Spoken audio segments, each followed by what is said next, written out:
জনসচেতনমূলক সভা করেছি এবং জনসচেতনমূলক সভা শেষে আমরা শীতবস্ত্র বিতরণ করেছি সচেতন করার জন্য।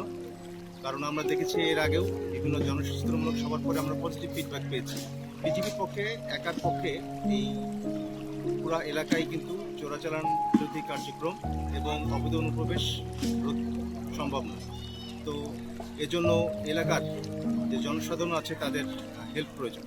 তো সেটার পরিপ্রেক্ষিতে তাদেরকে মোটিভেশন এবং তারা যেন আমাদেরকে তথ্য দিয়ে সহযোগিতা করে, সেজন্য আমরা এখানে এসেছি এবং জনমত নির্বিশেষে সবার সাথে কথা বলেছি এবং তাদের সাথে মত বিনিময় করেছি, যাতে করে তারা বিভিন্ন সময় এই ধরনের তথ্য পেলে আমাদেরকে তথ্য দিয়ে সহযোগিতা করে।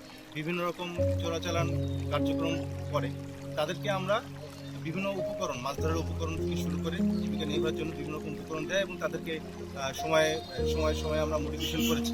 তাতে কিন্তু আমাদের একটা পজিটিভ একটা ফিডব্যাক পেয়েছি। তো সেই পরিপ্রেক্ষিতে কিন্তু আমাদের এই ধারা অব্যাহত থাকবে। আমরা নিয়মিতভাবেই বিভিন্ন এলাকাতে বিএনপির আন্ডারে যে সকল এলাকা আছে তাদের জনসাধারণকে আমরা মোটিভেট করব এবং জীবন নির্বাহের জন্য যে ধরনের উপকরণ প্রয়োজন সেই ধরনের উপকরণ দিব এবং অবৈধ অনুপ্রবেশ রোধকল্পে তাদের সাহায্য নিয়েই এবং সিভিল প্রশাসনের সাথে নিয়ে আমরা যেন এটা রোধ করতে পারি।